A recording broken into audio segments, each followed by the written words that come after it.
So in my career, I've had the ability to go to shops all over the world.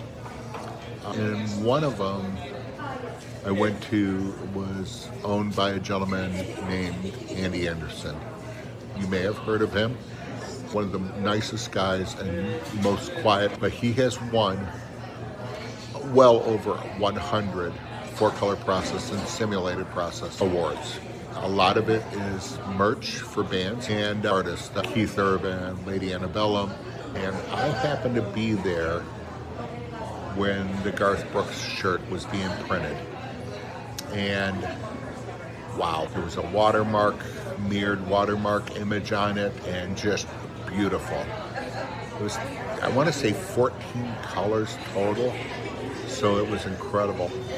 I can't remember if it was Printing United or Impressions, but ended up winning an award. I was actually one of the judges and had to call the heads of that and just say, hey, do I need to step back and disqualify myself from this print? I know who printed it, and I was there when it's being printed. They said, no, go ahead and judge it because I'm not the only judge on there. He ended up winning, of course. It was an incredible print. But, you know, the one thing I always talk about with all of Andy's accolades and the incredible high-end prints he did, when I was at a shop, I was a little shocked because I expected Anderson Studios, and it was just a 2 automatic shop. Nothing really out of the ordinary. Screen room, drawing room. He did his own art, and a lot of the magic is in the steps. But what Andy did well is he had a process. With that Garth Brooks shirt being printed right there on the automatic, I looked over to the second automatic. One dryer, and what was being printed? It was a one color. I want to say either a white on black or a black on white, but something, nothing assuming, a left chest on a polo, I believe. And Andy and I got talking, and I said, so how does your process differ from the monster Garth Brooks print to just this? And he says, not one bit. His mesh counts stay the same, they're standardized. His coating procedures stay the same, they're standardized. He takes care of his squeegees the same way. He takes care of his drying and exposing the same way. He stretches the same way.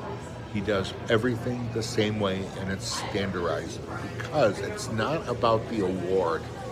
It's about the process. And within that process, the devil is in the details. And he knew it's about printing quick, fast, quality, whether it's a one color or a 14 color simulated process. And Andy was fanatical on some of it, on how he kept squeegees, but it was there, it was dialed in. He didn't struggle printing one color white on black. He didn't struggle printing 14 color simulated process. Yeah, he may have had to do some color corrections, things like that, but it was not a fight because he had everything dialed in. His tensions, his coating, his exposure, his presses, his squeegees, everything. How he reclaimed, how he measured everything. How are you measuring it? To quote my friend Richard Greaves, how are you measuring that? Print it well, print it fast, be able to repeat it, get it done, ship it, invoice it, make money. And it's all about the process, not about the print. Just a thought. How's your process? Have you looked at it? Everybody needs to have a process, whether it's embroidery, screen print, DTF. You've got to have a process, and each step in that process has a potential for a bottleneck, and you have to keep reviewing those and standardizing them. Whether you're entering a contest or just wanting to be profitable, what's your process like? If you're not sure, let me know. Give me a call. email me. Let's chat. We can do a video chat and see what we can do. The Howe method.